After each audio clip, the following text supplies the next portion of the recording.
Pour ne plus dépendre des céréales importées, la RDC voit grand, très grand même. Une ferme XXL qui s'étend sur plus de 60 km². Évidemment, le chantier est pharaonique. Il dure depuis 5 ans, mais la culture a déjà commencé. Reportage. À 250 km de Kinshasa, au milieu de cette zone rurale quasi déserte, le plus gros chantier de RDC. Ce qui est en train de sortir de terre, c'est un gigantesque complexe agro-industriel. Des hectares de plantations cultivés grâce à des engins XXL. Dieudonné Mbenga dirige les travaux agricoles de cette parcelle. Il s'assure que les cadences sont bien respectées. Dans une journée, elle peut faire 85 hectares. 85 hectares par jour, un rendement industriel rendu possible grâce à ces machines flambant neuves. Des outils qui permettent de cultiver les 1000 hectares de ce champ de maïs. Pour la grande capacité, la rapidité, parce que le champ, c'est pour nourrir toute une nation. On ne va pas aller lentement, on essaie d'accélérer. Donc nous allons en grandeur, en puissance et en vitesse. Le paysage est en train de se métamorphoser. Depuis 2 ans et demi, ce qui voit le jour, c'est le parc agro-industriel de Bukanga-Lonzo, un site hors norme.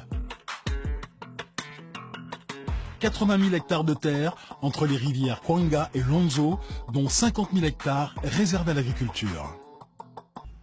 Dans cette ferme, le maïs récolté est séché et rapidement conditionné sur place, en très grosse quantité.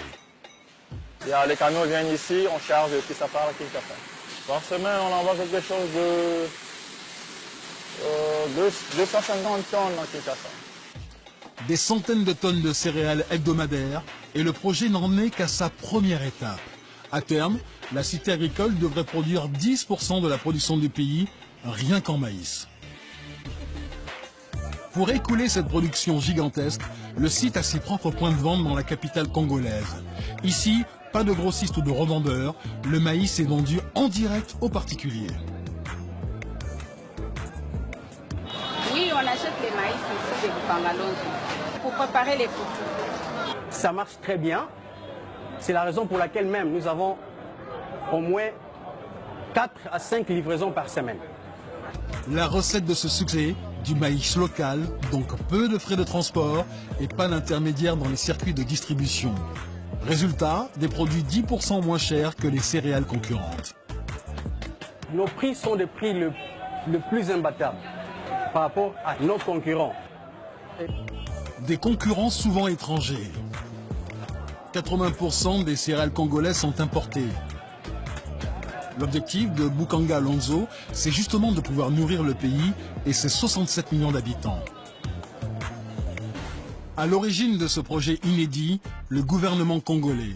En s'affranchissant des importations, l'État espère atteindre l'autosuffisance et acquérir son indépendance alimentaire. En fait, tout est parti d'une réflexion basée sur le volume d'importation que le pays fait chaque année.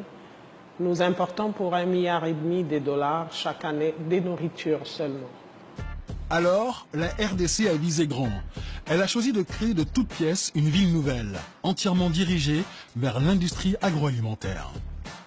Il y aura la zone de production où l'agriculture proprement dite va se faire, donc la production de tout ce qui est graines, maïs, soja, etc. Mais il y aura aussi l'élevage des poules, des porcs et même la pisciculture. Et un peu plus loin, vous aurez la zone industrielle. C'est là où ça va se faire la transformation de tout ce qui est produit. Et vous aurez la zone résidentielle parce que sur un site de 75 000 hectares, vous conviendrez avec moi qu'il y aura beaucoup de gens qui vont aller habiter là-bas.